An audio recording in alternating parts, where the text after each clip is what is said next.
უყურე როგორ არის.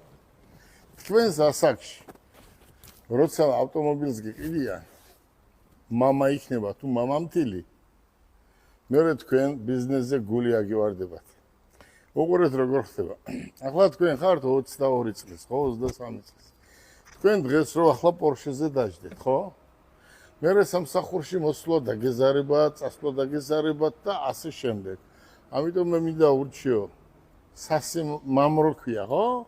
და თქვენს მამებს რო ცოტა ხანი არ გიყიდონ ესეთი ძვირად ღირებული ავტომობილი. მოგწონს? დიახ. ფერი როგორია? შესანიშნავი. აი იდეალური ფერია, ხო? ძალიან მაგარი. და თუ რა სიტყვი? Porsche 911 ეს სიტყვა ყველაფერს ამოწვავ. ეს არის ამას თავისი ფანები ყავს, ხო? ახლა შენ ამის ებრაელებმა ესე იციან, მუშტარს ელოდები, ხო? თუ კლიენტს.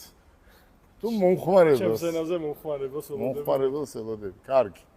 ამის მომხმარებელი აუცილებლად მოვა, იმიტომ რომ ამას ლუკა ყავს თავისი მომხმარებელი. ახლა არის ადამიანი აჩუქო, არ უნდა. პიკაპი ურჩევნია ამაზე, მაგრამ არის ადამიანები Lamborghini, Rolls-Royce ეს ურჩევნია, იმიტომ რომ ეს არის ახალგაზრდული და თანამედროვე და ძალიან მაგარი ავტომობილი. და ამას რამდენად მისცემთ ახლა სიტყვაზე თქვათ მოვიდა რეალური ყიდველი. ამ ავტომობილს $65,000 ვყიდით ჩვენ მათემატიკას ბატონო. $65,000. მაგრამ არის როგორც იტყვიან ბომბა ავტომობილი. და ფასი აქვს ძალიან მაგარი ამ ყველაფრის პირობას. ფასზე დალაპარაკება შესაძლებელი არის ბატონიგელასთან. ახლა მე ეს ავტომობილი რო ვიყიდო და ქუჩაში რო გავიარო, ვინმე ჩამიჯდება იქით მხარეს. პენსიონერები არა, პენსიონერი მაინც არ ჩაეტევა იქ. პენსიონერების მანქანა არ არის. კიო, პენსიონერი იქ არ ჩაეტევა, ხო?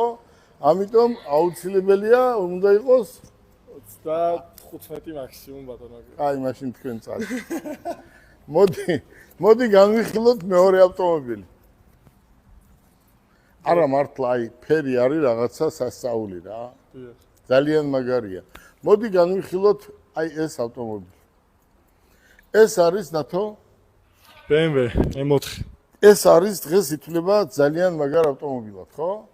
ვინაიდან ეს კაბრიოლეტი არის, ამ კაბრიოლეტს თავისი კლიენტი ყავს, როგორც ესე რო ვთქვათ, ხო? დიახ.